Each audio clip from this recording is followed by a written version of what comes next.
Hello दोस्तों, कैसे हैं आप सभी।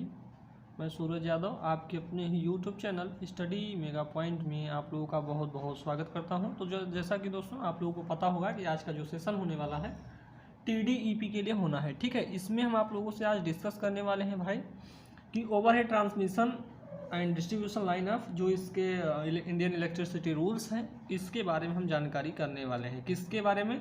हमारा इंडियन इलेक्ट्रिसिटी रूल जो है ट्रांसमिशन और डिस्ट्रीब्यूशन के लिए क्या क्या कहता है और क्या क्या चीज़ें उसमें होनी चाहिए, जैसे कि हमारा मटेरियल का स्ट्रेंथ कैसा होना चाहिए, इन सारी चीज़ों के बारे में और बहुत सारे फैक्टर्स हैं उनके बारे में हमें जानना होगा। ठीक है, तो दोस्तों इससे पहले मैं आप लोगों से रिक्वेस्ट करूंगा कि अगर आप लोग अभी तक स्टडी मेगा पॉइंट के ऑफिशियल ऐप को अभी तक प्ले स्टोर से डाउनलोड नहीं किया है तो प्लीज़ उसे डाउनलोड कर लीजिए और उस पर चल रहे कोर्सेज पे जल्द ही आप लोग इनरोल हो जाइए। क्योंकि यहाँ पे यार भाई मैंने आप लोगों से बोला था कि चैप्टर 1 का पूरी डेमो क्लास होने वाली है। ठीक है, उसके बाद जो भी क्लासेस हैं, काफ़ी स्टूडेंट हैं जो कि क्लास को इनरोल कर चुके हैं उसमें इलेक्ट्रिकल, और इसकी फ़ीस कितनी है? बहुत नॉर्मल है भाई, 149 रुपये है। ठीक है, यानी 150 रुपये भी नहीं है, मतलब कि अगर इंटरनेट हैंडलिंग चार्ज को छोड़ दिया जाए तो 149 रुपये मेरे खाते में आता है। इस बात को मैं आप लोगों को बता दे रहा हूँ कि सोचते होंगे बहुत पैसे कमा ले रहा हूँ। नहीं भाई, मेरी भी एक वो है, मैं भी पढ़ रहा हूँ, मुझे भी पैसों की ज़रूरत होती है। तो आप लोगों से नहीं लेंगे तो कैसे सारी चीज़ें सर्वाइव हो पाएंगी। तो यही छोटी छोटी बातें हैं, छोटे छोटे अमाउंट से। और मैं आप लोगों का 150 रुपये लेके मैं बहुत कुछ कर ही नहीं पाऊँगा। 3 दिन की सब्जी होगी, इससे ज़्यादा नहीं हो पाएगा। ठीक है, तो इस बात को आप लोग समझ सकते हैं। तो इन सारी चीज़ों को ध्यान में रखते हुए आप क्लास को एनरोल कर लीजिए। ठीक है, आज हम बात करने वाले हैं ओवरहेड ट्रांसमिशन। और चैनल पे नए हैं भाई, चैनल को सब्सक्राइब भी कर लेंगे। और वीडियो पसंद आएगा भाई तो लाइक करना आप लोगों का फ़र्ज़ बनता है। अगर आप करना चाहें तो कर सकते हैं, नहीं तो कोई बात नहीं है। ठीक है, तो यहाँ पे हम बात करने वाले हैं इंडियन इलेक्ट्रिसिटी रूल्स से संबंधित जो हमारा ट्रांसमिशन और डिस्ट्रीब्यूशन में जो हमारा इसमें मटेरियल्स यूज किए जाएंगे, उसके क्या मतलब कि एडवांटेज होने चाहिए, उसका क्या हमारी रेटिंग दी हुई है, उनके बारे में थोड़ी जानकारी लेना होगा आप लोगों को। ठीक है, चलिए दोस्तों यहाँ पे हम बात करते हैं। हमारा टॉपिक जो होने वाला है, ये वाला पॉइंट जो है, इसमें हम बात करेंगे हमारा मटेरियल्स एंड उसकी स्ट्रेंथ की बात करेंगे, दृढ़ता की बात करेंगे। ठीक है, स्ट्रेंथ मतलब सामर्थ्य होता है इस बात को, यानी शक्ति मतलब पावर। ठीक, इस बात को ध्यान रखेंगे आप लोग कि हमारा जो मटेरियल होना चाहिए वो कैसा होना चाहिए। तो इसमें हमारा पहला पॉइंट दिया हुआ है। और दोस्तों आप लोगों को बताऊंगा कि इसके बाद हमारा नेक्स्ट टॉपिक जो होगा सैग से रिलेटेड होगा। ठीक है, जिसे आप झोल बोलते हैं हिंदी में। सब एक क्वेश्चन, एक मूवी आई थी ना कि सब झोल है, सब गोलमाल है भाई ना, ऐसे ही कुछ करके था। तो इसमें हम बताएंगे कैसे झोल उत्पन्न होता है, झोल ना हो तो क्या होता है, इन सारी चीज़ों के बारे में आप लोग नेक्स्ट लेक्चर में ज़रूर जान जाएंगे। ठीक है, तो दोस्तों यहाँ पे हम बात करने वाले हैं पदार्थ एवं दृढ़ता, मटेरियल्स ऑफ स्ट्रेंथ। अब यहाँ पे पहला पॉइंट हमारा लिखा हुआ है, आप लोगों को इंडियन इलेक्ट्रिसिटी रूल के हिसाब से यहाँ पे बहुत बताना है। जैसे कि हमारा रूल फर्स्ट, यहाँ पे फर्स्ट पॉइंट है हमारा कि रूल 86 के उपनियम 1, सब क्लास बोलते हैं उपनियम को, सब क्लास। तो क्या है, रूल 86 के उपनियम 1 में वर्णन के अनुसार, यानी इसमें वर्णन किया गया है इसके अनुसार कि ओवरहेड लाइन के सभी चालकों की ब्रेकडाउन जो कैपेसिटी है इतना होना चाहिए। कितना ब्रेकडाउन कैपेसिटी कितनी होनी चाहिए भाई? 317.52 kg, या इसी को हम 700 पाउंड से व्यक्त कर सकते हैं। इतने से कम नहीं होना चाहिए। यानी हमारा कहने की बात यह है कि जो ब्रेकडाउन कैपेसिटी होगी हमारे कंडक्टर्स की, वो कितनी होनी चाहिए? वो होनी चाहिए 700 पाउंड से कम नहीं होनी चाहिए। इस बात को ध्यान रखेंगे। ठीक है, आशा करता हूँ कि पहली पॉइंट आप लोगों को समझ में आ गई होगी। बहुत ही धीरे से हम दूसरी पॉइंट को भी समझाएंगे और यहाँ पे ये पॉइंट्स आप लोगों को समझ में आएगी। ठीक, अभी एक भाई हमारे पास सो रहे हैं तो उनका थोड़ा बहुत शोर हो रहा है, तो आप लोग इग्नोर करेंगे। तो यहाँ पे है दूसरा पॉइंट है, दूसरा पॉइंट इसी में हमारा है कि जहाँ निम्न वोल्टता की ओवरहेड लाइन जो किसी उपभोक्ता के भवन पर है, यानी उपभोक्ता जैसे कि हमारा कंज्यूमर हो गया, आप हो गए, आप बिजली को यूज कर रहे हैं तो आप उससे क्या हो गए? कंज्यूमर हो गए। ठीक है, भवन है तो ऐसे चालकों का प्रयोग करना चाहिए जिनकी ब्रेकडाउन कैपेसिटी जो है, यहाँ पे देखेंगे 136.08 kg, या इसी को हम 300 पाउंड बोल सकते हैं, इससे कम नहीं होना चाहिए। अगर ब्रेकडाउन कैपेसिटी हमारी मतलब कि क्या हो गई, बहुत ज़्यादा हो गई, तो क्या हो जाएगा? कंडक्टर हमारा क्या हो जाएगा? उस भवन को क्षति पहुंचा सकता है। इस बात को आप लोगों को ध्यान में रखना चाहिए। यानी हमारी कहने की बातें हैं कि ब्रेक डाउन कैपेसिटी जो होनी चाहिए कैसी होनी चाहिए, अच्छी होनी चाहिए, ठीक है। अब बात की जा रही है यहाँ पे इससे तो कम नहीं होना चाहिए, इसके लिए है कि इसके लिए ओवरहेड लाइन के लिए है, ठीक है। अब यहाँ पे हमारा कंज्यूमर होगा, उसके अगर ऊपर से यानी भवन के ऊपर से हमारी कंडक्टर जा रहा है तो उसके लिए ब्रेक डाउन कैपेसिटी हमारा 136.08 से कम नहीं होना चाहिए। इतनी बात आप लोगों को समझ में आना चाहिए, ठीक है। थर्ड पॉइंट की बात की जाए भाई, थर्ड पॉइंट क्या कहता है, यदि निम्न वोल्टता की ओवरहेड लाइन, क्या कह रहा है, यदि लो वोल्टेज हमारा कुछ भी हो सकता है, और जैसा कि मैंने आप लोगों को बताया है लो वोल्टेज कितना होता है, 250 से कम के वोल्टेज को हम लो वोल्टेज कहते हैं, ठीक है। यानी निम्न जो होता है, या 1 kV के इधर जितने भी हमारे वोल्टेज होंगे उन्हें भी हम निम्न वोल्टता बोल सकते हैं, ठीक है। ओवरहेड ट्रांसमिशन लाइन की बात कर रहे हैं तो 1 kV के नीचे, ठीक है। ये एग्जाम में आया हुआ है कि आप लोगों के अभी मैं आप लोगों को जैसा कि शॉर्ट वीडियो में बता भी दूंगा, यदि निम्न वोल्टता की ओवरहेड लाइन ट्रांसमिशन तथा डिस्ट्रीब्यूशन लाइन में दो आलम्ब मतलब हमारे आलम्ब मतलब पोल्स होते हैं भाई। आप लोगों को इंग्लिश और हिंदी दोनों को आप लोगों को ध्यान रखना है। अगर कंपटीशन में बने रहना है तो आप लोगों को हिंदी इंग्लिश दोनों पे कमांड रखना होगा, ठीक है। अब सर आप हमें सेमेस्टर पढ़ा रहे हैं कि कंपटीशन पढ़ा रहे हैं? कुछ स्टूडेंट्स होते हैं जिनके बारे में मैं बात कर रहा हूँ, सभी के लिए नहीं होता है, ठीक है।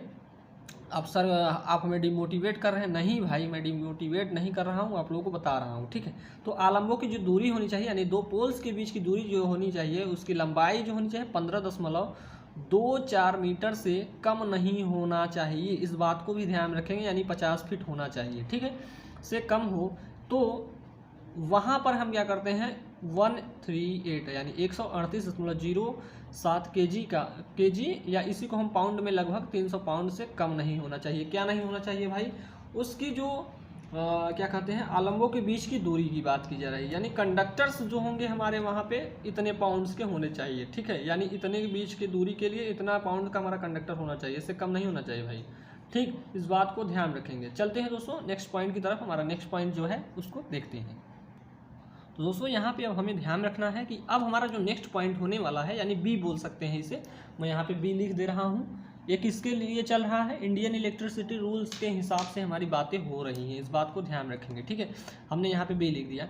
तो इसमें होता क्या है कि अभी हमने स्ट्रेंथ की बात की है, स्ट्रेंथ एंड क्या था भाई, मटेरियल ऑफ स्ट्रेंथ, यानी मटेरियल की क्या स्ट्रेंथ होनी चाहिए उसके बारे में हमने बातें कर ली हैं। अब यहाँ पे हम बात करते हैं सबसे नीचे चालकों की भूमि तल से ऊंचाई, यानी सबसे नीचे वाला जो कंडक्टर होगा उसकी भूमि तल से ऊंचाई कितनी होगी भाई, इसको भी थोड़ा बता दीजिए। आप लोगों को एक चीज़ ध्यान में रखना है, हम बात किसकी कर रहे हैं?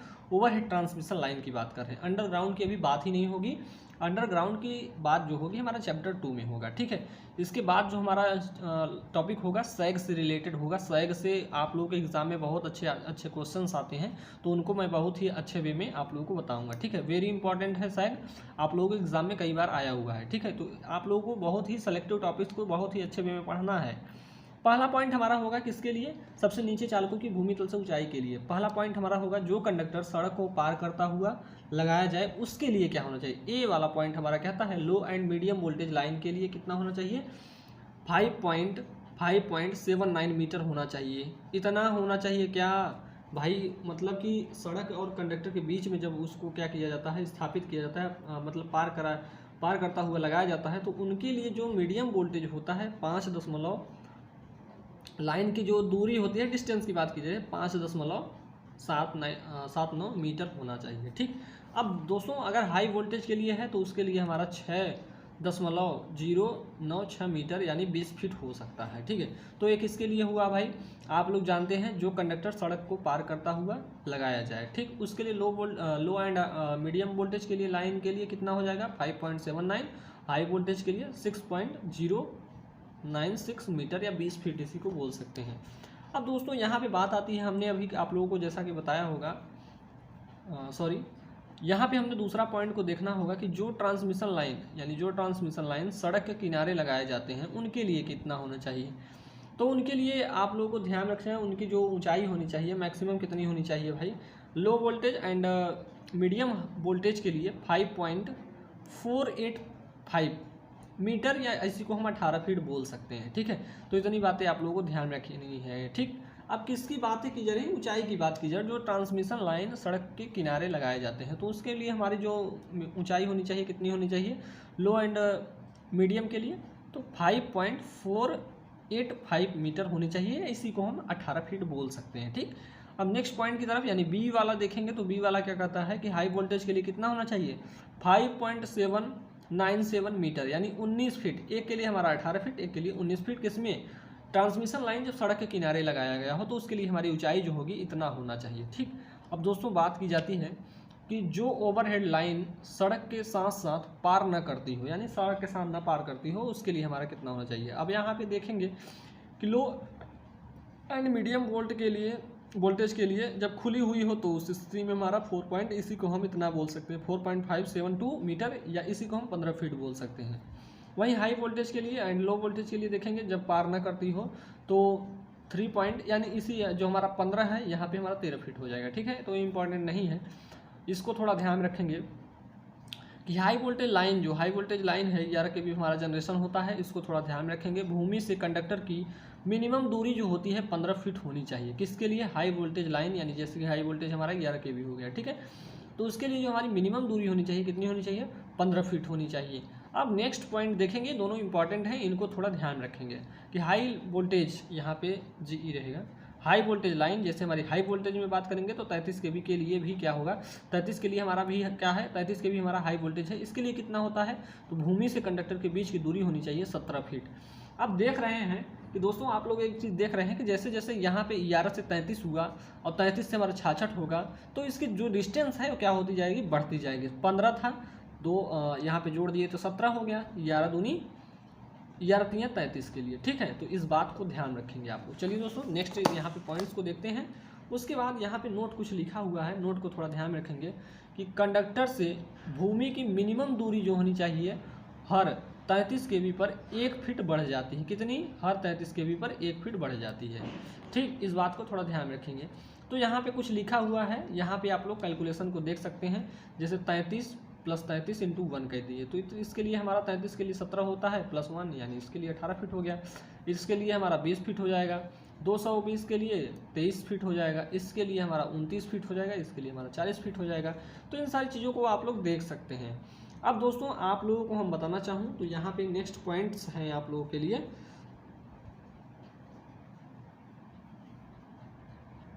हमारा नेक्स्ट पॉइंट है भाई clearance between conductor and trolley wire. ठीक है, अब ट्रॉली वायर के लिए क्या होना चाहिए इसको लिए भी थोड़ा ध्यान रख लीजिए आप लोग। ठीक है, यहाँ पे थोड़ी थोड़ी बातें हैं इनके लिए। जैसे low voltage and high voltage line के लिए 2 फीट होना चाहिए।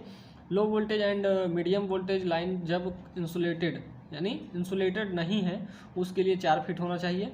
हाई वोल्टेज 11 kV के लिए 6 फीट। इन डाटा को आप लोगों को याद रखना है, 2-4 बार आप पढ़ लेंगे तो पूरे डाटा याद हो जाएंगे। 11 kV से 33 kV के लिए 8 फीट होना चाहिए और एक्स्ट्रा हाई वोल्टेज के लिए हमारा 10 फीट होना चाहिए। इतनी बातें आप लोगों को ध्यान रखनी है। किसके लिए? क्लियरेंस की बात की जा रही है, clearance between conductor and trolley wire के बीच के लिए। अब दोस्तों यहाँ पे हम ध्यान रखते हैं। अब यहाँ पे देखेंगे clearance between conductor and building के लिए। ठीक है, अब यहाँ पे देखेंगे बिल्डिंग के लिए क्या होना चाहिए कि जब कंडक्टर बिल्डिंग यहाँ पे है बिल्डिंग, जब कंडक्टर बिल्डिंग के ऊपर से जा रहा हो तो लो वोल्टेज यहाँ पे दिख नहीं रहा होगा, लो वोल्टेज और मीडियम वोल्टेज लाइन जो है क्या होनी चाहिए इसके लिए low voltage and medium voltage line के लिए कितना होना चाहिए भवन के सबसे ऊपरी सिरे से क्या होना चाहिए कंडक्टर की मिनिमम ऊंचाई जो होनी चाहिए 18 फीट होनी चाहिए। 18 फीट यहाँ पे होती है। ठीक, इस बात को ध्यान रखेंगे। अब दोस्तों हमारा नेक्स्ट पॉइंट क्या कहता है कि जब कंडक्टर भवन के समांतर क्षैतिज क्रॉस करता है, क्षैतिज मतलब हॉरिजॉन्टल क्रॉस कर रहा हो तो उस स्थिति में क्या होता है कंडक्टर और बिल्डिंग के सबसे लास्ट किनारे से दूरी जो होती है 8 फीट होती है। कितनी? 8 फीट होती है। इनको आप लोगों को ध्यान में रखना है। ठीक, आप लोगों के एग्जाम में कई बार आया हुआ है इसलिए मैं इसको इतना बता रहा हूँ। हालांकि ये सब स्किप करने वाली बातें होती हैं, इतना आप लोगों को पढ़ना चाहिए। ठीक, अब दोस्तों एक चीज़ और ध्यान रखना है कि हाई वोल्टेज के लिए 11 जैसे हाई वोल्टेज हमारा क्या क्या हो जाएगा आप लोगों के दिमाग में ये सारी चीज़ें बननी चाहिए। ठीक है, आप लोगों को इन सारी चीज़ों को ढूंढना है कि हमारा हाई वोल्टेज कितना है, लो वोल्टेज। हालांकि आप लोगों को मैं सारी चीज़ों को बता दूंगा। ठीक है, 11 kV 33 kV जब कंडक्टर क्या होते हैं भवन के ऊपर से गुजर रहा हो तो भवन के सबसे ऊपरी सिरे से कंडक्टर के बीच की दूरी जो होनी चाहिए 12 फीट होनी चाहिए। इस बात को ध्यान रखेंगे। अब नोट पॉइंट आप लोगों को एक चीज़ लिखा हुआ है यहाँ पे, इसको थोड़ा ध्यान में रख लेंगे कि इतना ये तो बताया है पहले से भी हमने बता दिया है। ठीक है, अब यहाँ से देखते हैं। ठीक, इसका नोट्स आप लोगों को स्टडी मेगा पॉइंट के टेलीग्राम चैनल पे मिल जाएगा। ठीक है भाई, अगले चैप्टर जैसे ही कंप्लीट होता है आप लोगों को वहाँ पे मिल जाएगा। अब यहाँ पे एक पॉइंट्स और लिखा हुआ है, इसको थोड़ा ध्यान रखेंगे कि जब हाई वोल्टेज लाइन बिल्डिंग के क्षैतिज गुजर रही है तो भवन के सबसे नज़दीक और कंडक्टर के बीच की जो दूरी होगी वो 6 फीट होगी। किसके हम भवन के बीच की भवन के नज़दीक जो सबसे नज़दीक कंडक्टर होगा उसके बीच की जो अधिकतम दूरी होगी 6 फीट होगी। ठीक है, इस बात को ध्यान रखेंगे। अब यहाँ पे आप लोगों को एक डाटा फील्ड लिखने को आप लोगों को मिलेगा। ठीक है, इस समय के लिए इतना 33 के लिए हम 6 ले लेंगे, इसके लिए 33 6 और इसके लिए हम 1 लेंगे, यानी इसके लिए 66 के लिए 7 हो जाएगा। इस प्रकार से आप लोग देखेंगे 33 गुना कितना होता है, 66 होता है। तो इस प्रकार से आप लोग निकाल सकते हैं सारी चीज़ों के बारे में। ठीक है, तो ये सारे डाटा आप लोगों को ध्यान रखना है। अब दोस्तों यहाँ पे एक पॉइंट्स इसके बाद हम आप लोगों को बताने वाले हैं सैग। ये भी आप लोगों का सबसे इंपॉर्टेंट पॉइंट होता है, आप लोगों के एग्जाम में आने वाले पॉइंट्स होते हैं। इनको जल्द ही आप लोगों को सारी चीज़ें क्या कर दिया जाएगा, फिनिश कर दी जाएगी। ठीक है दोस्तों, तो आशा करता हूँ कि यह लेक्चर आप लोगों को पसंद आया होगा और आप लोग स्टडी मेगा पॉइंट के ऑफिशियल ऐप को डाउनलोड कर लेंगे और उस पर कोर्स में जल्दी से जल्दी ज्वाइन कर लीजिए, क्योंकि यहाँ पे मैंने आप लोगों को जैसा कि वादा भी किया है कि चैप्टर 1 का डेमो आप लोगों को पूर्ण रूप से दिया जाएगा। ठीक है, और उसके बाद ऐप पे सारी चीज़ें जैसे ही खत्म हो जाएंगी उसके बाद ही आप लोगों का यूट्यूब पे क्लासेस आएंगी। ठीक है, तो इसके लिए कोई भी स्टूडेंट रिक्वेस्ट नहीं करेगा कि सर ऐसा ऐसा करिए।